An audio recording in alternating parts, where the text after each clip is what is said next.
The morning started like any other day on Earth until the sky changed forever. Captain Kim Tae-ho was drinking his coffee on the bridge of the defense station when his communications officer suddenly went pale. "Sir, you need to see this, officer," Lee Ji-min said, her voice shaking. The main screen flickered to life, showing something that made everyone in the room freeze. Massive ships hung in space like dark mountains against the stars. Not just one or two, but hundreds of them. Each ship was bigger than anything humans had ever built, stretching for kilometers in perfect formation. "How many?" Tae-ho asked quietly. 300 confirmed, sir. Maybe more behind them." Tae-ho set down his coffee cup. His hand was steady, but inside his heart was racing. In his 20 years of military service, he had never seen anything like this. Nobody on Earth had. The alien ships just sat there, waiting. They didn't attack, didn't move, didn't communicate. They just existed in Earth's space like they owned it already. The silence was worse than any threat. Down on Earth, people were starting to notice. News channels began broadcasting emergency alerts. Social media exploded with blurry photos and wild theories. Some people were calling it fake, others were panicking, but most were just staring at their screens in disbelief. Then the message came. Every television, every radio, every phone on Earth suddenly carried the same voice. It spoke in perfect Korean, perfect English, perfect every language that humans had ever created. The translation was so flawless it was unsettling. "People of Earth, I am War Commander Thex of the Galactic Dominion." The voice was cold, mechanical, like it was reading from a script it had used many times before. "Your planet has been selected for integration into our empire. You have exactly 72 hours to surrender completely and unconditionally. If you comply, your species will be preserved as a workforce. If you resist, you will be eliminated." Entirely. The message continued, explaining how this process had worked on hundreds of other worlds. The aliens called it Standard Integration Protocol. They made it sound as routine as filing paperwork. "We have conquered 437 worlds using this method. No species has ever chosen destruction over submission. We do not expect you to be different." When the message ended, Earth fell silent. In homes, offices, and military bases around the world, people just stared at each other. The weight of the situation was crushing. Surrender or die. Those were the only options. Admiral Park Min-soo was in his office at Defense Command when the call came through. Every world leader, every military commander, every person who had ever made an important decision was being asked the same question. "What do we do?" Park looked at his tactical display. 12 patrol ships. That was Earth's entire space defense force, 12 small ships against 300 alien dreadnoughts. The numbers were so ridiculous they were almost funny. His aide, Colonel Yoon Jae-sung, entered the office looking grim. "Sir, the UN Security Council is meeting in emergency session. They want your recommendation." Park stood up and walked to the window. Outside, Seoul looked normal. People were going about their daily lives, but he could see the fear in their movements, the way they looked up at the sky more often, the way they clustered together instead of walking alone. "What do our analysts say about their technology?" Park asked. "Centuries ahead of us, minimum. Our weapons probably can't even scratch their hulls. Their shields could deflect our strongest missiles like raindrops." Park nodded. He had expected that answer. "And if we surrender?" "Unknown, sir. They mentioned keeping us as a workforce, but we have no idea what that really means." The two men stood in silence for a moment. Outside, a child was playing in the park, chasing pigeons and laughing. The sound drifted through the window, so normal and innocent that it made Park's chest tight. "You know what bothers me most about their message?" Park said finally. "Sir, they called it routine. They've done this so many times that they have a script for it. We're just another Tuesday for them." Yoon frowned. "I'm not sure I follow, sir." Park turned away from the window. "They expect us to calculate the odds, realize we can't win, and give up. They think we're rational, aren't we?" Park smiled, but it wasn't a happy expression. "Colonel, in your experience, when has humanity ever been completely rational?" Before Yoon could answer, Park was already moving toward his communication console. He opened a channel to every ship, every base, every human installation in the solar system. This is Admiral Park Min-soo to all units. I'm about to do something that makes no military sense whatsoever. Signal all ships to battle positions. Charge weapons, raise shields. He paused, thinking about his next words carefully. They would be recorded, transmitted, remembered. If humanity survived, these words would be in history books. If they didn't survive, at least the aliens would know what kind of species they had tried to break. Prepare a message for transmission to the alien fleet.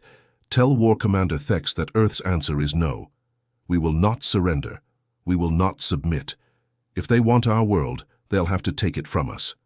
The communication. Officer stared at him. Sir, are you certain? Send the message. The response from the alien commander came back within minutes. The same cold mechanical voice, but now there was something else in it. Confusion. Admiral Park Min-soo of Earth Defense Forces. Your response is illogical. You cannot win this engagement. Your defeat is mathematically certain. Why do you choose extinction over survival? Park looked around the bridge at his officers. They were scared, he could see it in their eyes, but they were also determined. These were people who had joined the military, knowing they might have to die for something bigger than themselves. Open. A channel, Park ordered. Full broadcast, all frequencies. When the connection was established, Park spoke not just to the aliens, but to every human listening across Earth and the colonies. War Commander Thex, you've conquered hundreds of worlds, but you've never encountered humans before. Let me explain. Something about our species. We don't always do what makes sense. We don't always choose the safe option. Sometimes we choose to fight because fighting is the right thing to do, even when we know we'll lose. He paused, thinking about that child in the park, about every human who deserved to grow up free. You wanted our surrender. Instead, you're going to get our war. And I promise you this, War Commander, we're going to make you remember us. War Commander Thex stood in his command chamber, staring at the communication display with something he had never experienced before. Confusion. In 400 years of military service, spanning dozens of star systems and countless worlds, no species had ever said no to the Dominion. Replay the human transmission, he ordered his aide, Zeph. The recording played again. Admiral Park's voice filled the chamber, calm but determined. You wanted our surrender, instead you're going to get our war. Thex's mandibles clicked together, a sign of deep thought among his people. Zeph, access the Conquest archives. How? Many species have chosen to fight when facing impossible odds. Searching, Commander. Zeph's claws tapped against his console. Records show 0, sir. Every species has surrendered when presented with overwhelming force. Then why are the humans different? Unknown, sir. Our xenobiologists are analyzing their behavior patterns now. On the screens around them, Earth continued its normal rotation. Cities glowed with artificial light. Satellites moved in their orbits. Everything looked peaceful, but Thex's sensors were picking up unusual activity. Human ships were moving into defensive positions. Military bases were powering up weapons that couldn't possibly harm Dominion vessels. Sir, reported his tactical officer, the humans are activating their entire defensive grid. Ships, space stations, even civilian installations are broadcasting. Military frequencies. Thex examined the tactical display. 12 human patrol ships were arranging themselves in attack formation against his fleet of 300. It was like watching insects prepare to fight a storm. Are they delusional? He muttered. Sir, incoming transmission from the lunar installation. They call New Sol. The communication screen flickered to life, showing a human female in military uniform. She appeared calm, almost relaxed, despite facing certain death. This is Captain Lee So-jin of the Terran Defense Force, she said. War Commander Thex, I have a message for you. Speak, Thex replied, curious despite himself. My installation has 43 people on board. We could evacuate to Earth, but we're not going to. We're staying here to show you something about humans that your computers probably can't calculate. And what is that? Lee's smile was sharp as a blade. We'd rather die fighting than live kneeling. Before Thex could respond, she cut the transmission. Down on Earth, the reaction to Admiral Park's declaration was immediate and electric. In Seoul, factory worker Choi Min-ho was watching the news with his family when the broadcast ended. His wife, Hae-won, was holding their baby daughter close. What does this mean? She whispered. Minho looked at his daughter's innocent face, then at the alien ships visible, even through the city's light pollution. It means we're going to fight. But we can't win. Maybe not. But we can make sure they remember us. Across the globe, similar conversations were happening. In Tokyo, Mumbai, Lagos, Sao Paulo, people were making the same impossible choice. Fight against overwhelming odds or surrender their freedom. The first surprising thing happened 6 hours later. Thex was reviewing invasion plans when his communications officer interrupted. "Sir, we're receiving thousands of transmissions from Earth." "Military communications?" "No, sir, civilian broadcasts. They appear to be messages of defiance." The screen filled with faces, humans of every age, speaking in dozens of languages, but all saying variations of the same thing. "We will not surrender. Come and take it. You'll have to kill us all." One transmission stood out. An elderly human male, sitting in what appeared to be his garden, spoke directly to the camera. "My name is Kim Byung-ho. I'm 74 years old. I fought in 3 wars, buried 2 sons, and helped build this world with my own hands. If you aliens think I'm going to spend my last years as your slave, you don't understand humans very well." Another was from a group of teenagers. "We're the Seoul High School Robotics Club," their leader announced. "We're converting our competition robots into weapons. They won't do much damage, but they'll do some, and maybe that's enough." Thex watched. Transmission after transmission. Farmers promising to poison their crops rather than feed alien occupiers. Doctors vowing to treat human resistance fighters instead of alien wounded. Teachers planning to hide knowledge from their conquerors. "Sir," Zeph said quietly, "this is unprecedented. Entire populations don't usually choose collective suicide." "Begin the assault," Thex ordered. "Perhaps once they see our power, they'll reconsider." The first wave of Dominion fighters launched toward Luna. Thex expected token resistance followed by surrender, once the humans realized their weapons were useless. Captain Lee So-jin watched the alien ships approach on her tactical display. Around her, the skeleton crew of New Seoul worked with quiet efficiency. They had voted to stay behind while the civilians evacuated to Earth. 43 volunteers against an armada. "Ma'am," Sergeant Choi Hyun-woo reported, "fusion reactor is approaching critical threshold. All personnel are at safe distance from the core." Lee opened a channel to the approaching alien fighters. "Attention, Dominion forces. This is Captain Lee So-jin.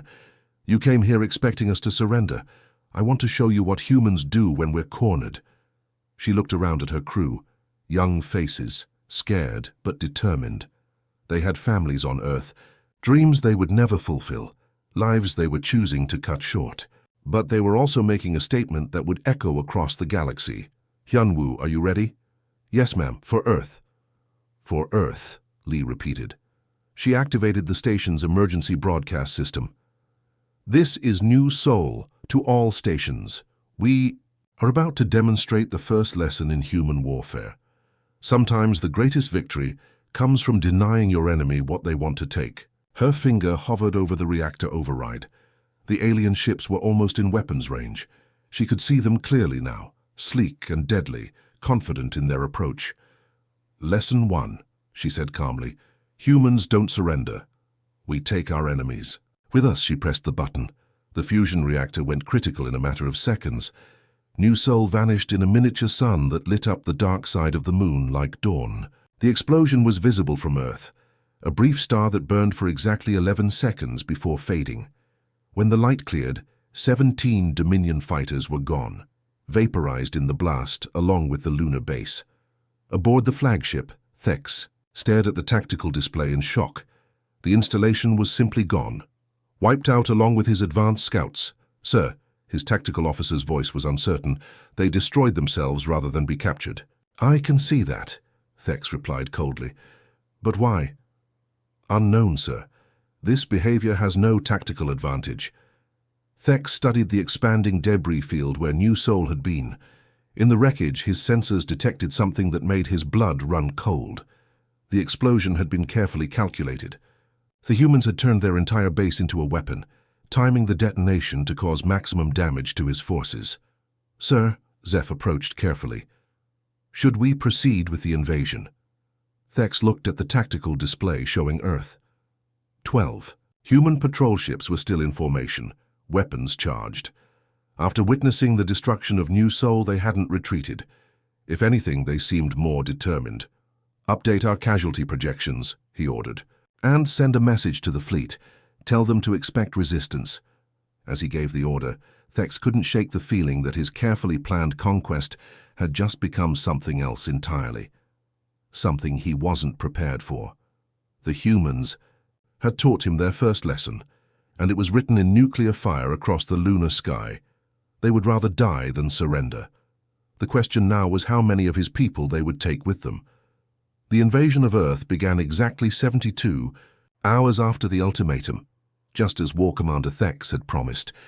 Dominion dropships descended through the atmosphere like falling meteors, their hulls glowing red-hot from re-entry. From orbit, Earth looked peaceful, defenseless. Thex expected the ground assault to be over within days. He was wrong from the very first minute. Colonel Yoon Jae-sung crouched behind the twisted wreckage of a bus in downtown Seoul, watching alien soldiers march down what used to be a busy shopping street. Their armor gleamed like polished silver, and their weapons hummed with deadly energy. They moved in perfect formation, confident and methodical. Around him, his battalion waited in silence. Calling it a battalion was generous. Sergeant Park. Do-hyun was a traffic cop before the invasion. Corporal Han Min-ji had been studying art at university. Private Kim Woo-jin was 16 and had lied about his age to join the resistance. "Remember what we practiced," Yoon whispered into his comm unit.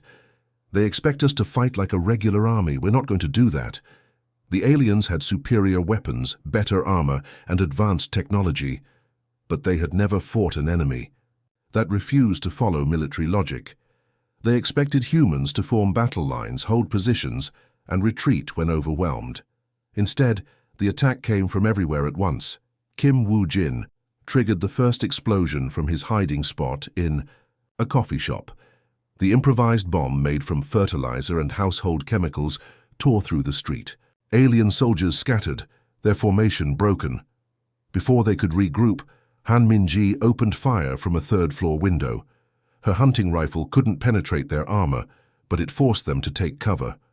While they focused on her position, Park Do-hyun led a team through the subway tunnels, emerging behind enemy lines. The aliens found themselves fighting ghosts. Humans appeared from manholes, dropped grenades from rooftops, then vanished into buildings they had turned into mazes of booby traps and hidden passages. "This isn't warfare," one alien commander reported to his superiors. "These creatures fight, like vermin." But the vermin were learning fast. Every alien weapon that was dropped got picked up by human hands.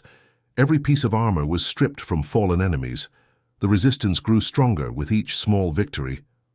In the sky above Seoul, the space battle was just as chaotic. Commander Nam Hyun-jung piloted her patrol ship Defiance through a cloud of alien fighters, her small craft dancing between energy blasts that could vaporize her in an instant. Her ship wasn't built for combat. It was a border patrol vessel, designed for chasing smugglers and checking cargo manifests.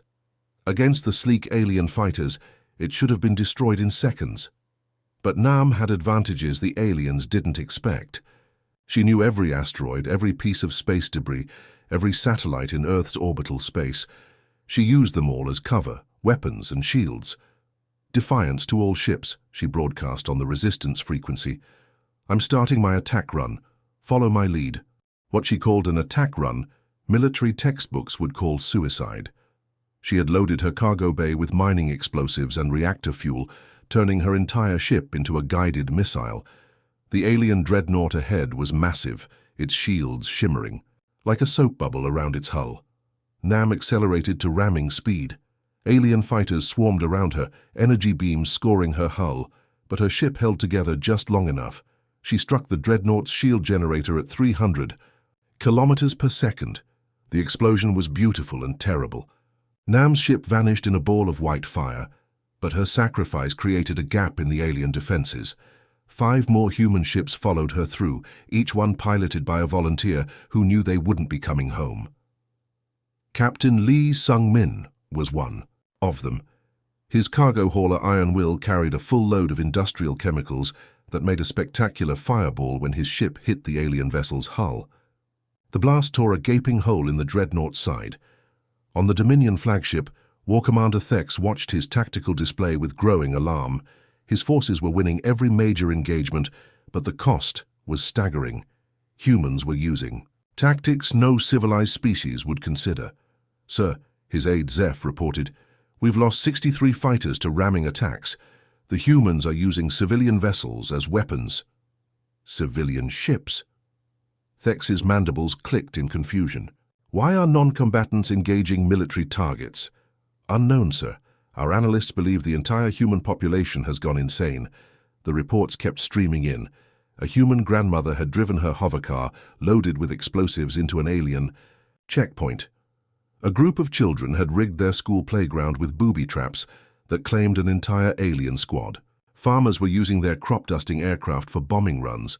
Back in Seoul, the street fighting had evolved into something that looked more like a nightmare than a battle. The aliens controlled the main roads, but humans owned everything else. They moved through sewers, subway tunnels, and building ventilation systems like water flowing around rocks. Colonel Yoon received a message from his superior. "How many enemy casualties?" He looked around at his remaining fighters. They had started with 200 volunteers. Now he counted 37, but they had learned to make every loss count. "Unknown, sir," he replied, "but we're making them pay for every block." Private. Kim Woo-jin, the 16-year-old who had lied about his age, crawled through a ventilation shaft carrying a backpack full of grenades. Below him, alien soldiers were setting up a command post in what used to be a department store. He had been scared during the first battle, terrified actually. But somewhere between watching his friends die and seeing his city burn, the fear had transformed into something else. Something harder and more dangerous. The aliens below were discussing strategy in their clicking language. They had translators, but they assumed humans couldn't understand them. Kim had picked up enough of their words to know they were planning to execute civilian prisoners as an example. He pulled the pins from all 6 grenades at once. The explosion brought down part of the building's ceiling, but Kim made sure to take the alien command staff with him. His last transmission was simple. Still fighting, still human. In space, the battle continued with the same desperate intensity. Captain Choi Hyun-woo had jury-rigged his mining vessel into something that barely qualified as a warship. Welded. Armor plates covered his hull, and he had mounted salvaged weapons wherever they would fit. His target was an alien supply convoy heading for Earth. The ships were massive, carrying troops and equipment for the invasion. They were also lightly defended, since no sane enemy would attack a supply line with a converted mining ship. Choi wasn't feeling particularly sane. "This is Iron Hammer to any human ships in range," he broadcast. "I'm engaging the supply convoy. If anyone wants to help me make these bastards hungry, now's the time." 3 more converted civilian ships answered his call. A passenger liner, a cargo hauler, and, incredibly, a luxury yacht owned by some rich businessman who had apparently decided to spend his last day alive making aliens miserable. The 4 ships hit the convoy from different angles. The aliens' superior firepower meant nothing when their targets were willing to ram them at full speed. By the time the battle was over, the supply convoy was scattered wreckage and Earth's defenders had gained precious supplies. War Commander Thex studied the casualty reports in his private chamber. 6 months of fighting. His invasion force had been reduced by half. Earth was technically under Dominion control, but human resistance had never weakened. "Sir," Zeph entered with another report, "the humans have established what they call the Ashes Protocol. Every surviving civilian is now a potential combatant." Thex looked up from his reports. "How is that possible?" "They're teaching children to make explosives, sir. Elderly humans are volunteering for suicide missions. Even their injured are fighting from hospital beds." For the first time in his long military career, War Commander Thex began to wonder if a species could be too stubborn to conquer. The humans had turned their entire world into a weapon pointed at his forces, and they showed no signs of stopping. The orbital bombardment began at sunrise on the 6th day of the invasion. War Commander Thex had decided that Earth's cities needed to be destroyed to break human morale. Massive energy beams fell from the sky like pillars of fire, turning entire neighborhoods into glass and ash within seconds. Busan, was the first to die. The coastal city vanished in a flash of light so bright it could be seen from space. Then Osaka, then Mumbai, then Sao Paulo. One by one, humanity's great cities became smoking craters. Major Kim Sun-woo felt the ground shake beneath her feet as the bombardment hit Seoul. She was leading a patrol through the underground tunnels when the world above them turned to hell. The tunnel walls cracked, dust rained from the ceiling, and the lights went out. "Ma'am," Corporal Park Ji-ho gasped, blood trickling from his mouth. "What's happening up there?" Sun-woo checked her radio. Static. She tried her emergency frequency, more static. Finally, she found a weak signal from a resistance cell on the other side of the city. "This is Dragon Base," a voice crackled through the interference. "Seoul. Here's gone. Repeat, Seoul is gone. The aliens are glassing everything above ground." Sun-woo closed her eyes for a moment. Above them, the city where she had been born, where she had met her husband, where her daughter had taken her first steps, was probably nothing but melted concrete and twisted metal. "Orders, ma'am?" Ji-ho asked quietly. She opened her eyes. They were harder now, like stone. "We keep fighting, but the city is gone," she said simply. "We're not." They climbed to the surface through a maintenance shaft that had somehow survived the bombardment. What they found looked like the surface of an alien world. Everything familiar had been erased. Buildings were melted stumps. Streets were rivers of glass. The sky glowed orange from the fires. In the distance, alien soldiers were moving through the ruins, searching for survivors. Sun-woo counted her remaining supplies: 3 grenades, half a magazine for her rifle, and a combat knife her grandfather had given her. 37 of us left," she whispered to herself, "against an army." But as they moved through the devastated city, something strange happened. Other survivors emerged from the rubble, civilians who had hidden in basements and subway tunnels, soldiers from other units who had somehow made it through the bombardment. By nightfall, Sun-woo's group of 37 had grown to over 200. "Major," an old man approached her. His clothes were torn and his face was covered in dust, but his eyes were clear. "I'm Kim Byung-ho. I used to be a construction foreman. I know every building foundation, every sewer line, every underground space in this district." "What are you suggesting?" "We turn the ruins into a fortress, make them fight for every piece of rubble." That night, while alien patrols searched the surface, the survivors worked underground. They connected basements with hidden tunnels. They rigged collapsed buildings with explosives. They turned the graveyard of their city into a trap. In space, the battle was growing more desperate by the day. Captain Song Min-jae commanded what was left of Earth's orbital defense, a collection of damaged ships held together by spare parts and determination. His flagship, the Iron Will, had been a mining vessel before the war. Now it bristled with weapons, salvaged from destroyed alien ships. The crew was a mix of military personnel and civilians who had volunteered for what everyone knew was a one-way mission. "Captain," his communications officer reported, "we're getting reports from the surface. The aliens are bombarding major population centers." Song looked at the tactical display. His small fleet was facing a Dominion supply convoy twice their size. The smart move would be to retreat, preserve his ships for a better opportunity. Instead, he opened a fleet-wide channel. "All ships, this is Iron Will. They're burning our cities. Time to return the favor." The human ships accelerated toward the alien convoy at maximum speed. They had no chance of winning a conventional battle, but they weren't planning to fight conventionally. "Engineering," Song called down to his engine room. "How's our reactor holding up?" "She's running hot, Captain, but she'll hold together long enough." "Good, because I'm going to need everything she's got." The Iron Will slammed into the lead alien vessel at ramming speed. The explosion lit up the darkness of space, taking out 3 enemy ships and crippling 2 others. Song's crew died instantly, but their sacrifice allowed the rest of the human fleet to scatter the convoy. Back on Earth, the resistance was adapting to their new reality. With the major cities destroyed, the survivors had gone completely underground. They lived in subway tunnels, moved through storm drains, and struck at the aliens from hidden positions. Lieutenant Han So-young crouched in the ruins of what had once been Seoul University, working on her final project. Around her, the last members of the city's resistance were assembling something that would make the aliens remember them forever. "How long do we have?"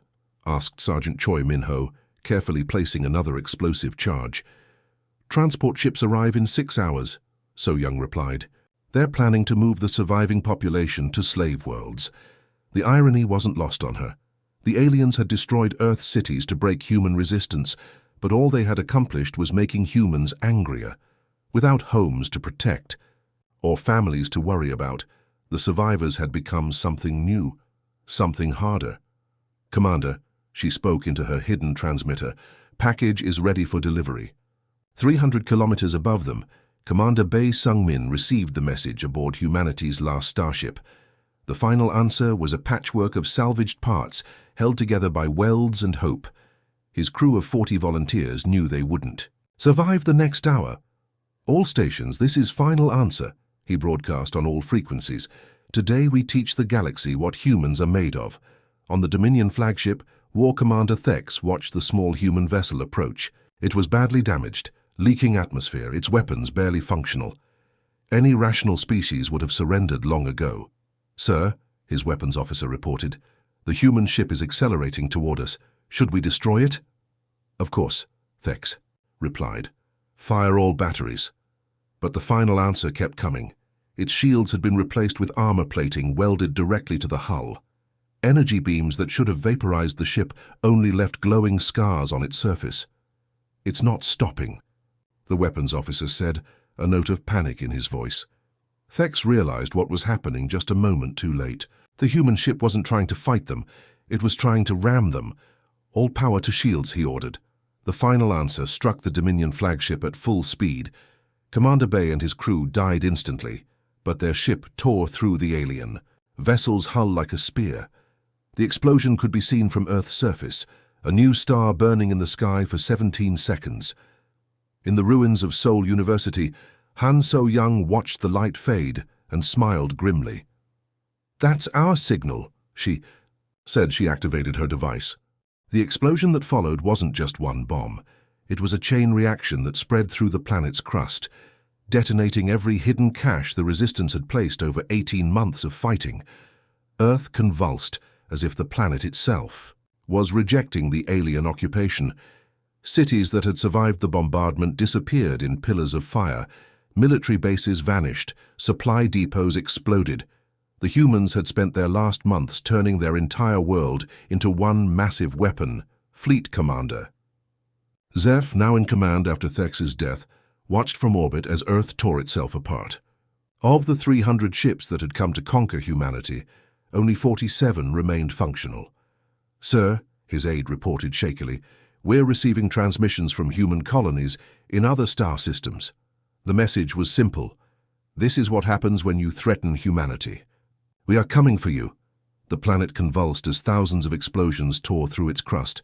Mountains cracked, oceans boiled. The atmosphere itself caught fire as fusion reactions cascaded across the globe. In orbit, Fleet Commander Zeph watched, in horror as Earth destroyed itself rather than accept enslavement. The planet that had once been blue and green and beautiful was now a ball of fire and radiation, uninhabitable for 1,000 years. "Sir," his aide reported, voice shaking, "we're detecting massive seismic activity across the entire planet. The humans they've turned their world into a weapon." Of the 300 Dominion ships that had arrived to conquer Earth, only 47 remained functional. The rest had been destroyed by an enemy that fought like no species in galactic history. "Casualty report," Zeph ordered. 253 ships destroyed, over 400,000 personnel killed. The human resistance never numbered more than a few million, but they inflicted losses equal to our last 10 conquests combined. Zeph stared at the dying world below.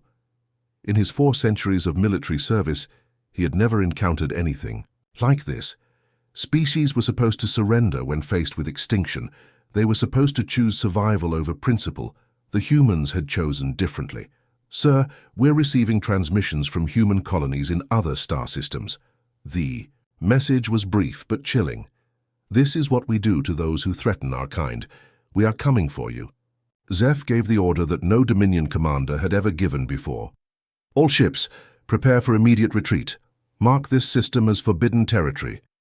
As the alien fleet limped away from Earth's solar system, Zeph began composing his report to the Galactic Council. How do you explain a species that would rather destroy their homeworld than surrender it? How do you describe an enemy that becomes more dangerous as they lose? The report he finally sent was simple. Species classification, human. Status, extinct. By choice. Recommendation, avoid all contact with remaining human colonies. Some species cannot be conquered because they refuse to accept the concept of defeat. But the real message was already spreading across the galaxy through trading ships and refugee vessels. The story of Earth's final 18 months became legend among 100 worlds. The species that had taught the universe's greatest military power that some things were worth more than survival. In the end, humanity had lost their world but won something greater. They had shown the galaxy that freedom was worth any price, even the ultimate one. The Dominion never attacked another human colony. The word had spread too far, the lesson too clear. Humanity might be scattered across the stars now, but they carried with them the memory of a world that chose to burn rather than bow. And in the depths of space, where human survivors built new homes among distant suns, children learned the story of Earth's last day. They learned that their ancestors had faced impossible odds and chosen defiance over surrender. They learned what it truly meant to be human. The galaxy would never forget the lesson Earth taught them. Some species would rather die free than live as slaves. And those species, scattered though they might be, would always be dangerous to those who sought to enslave them.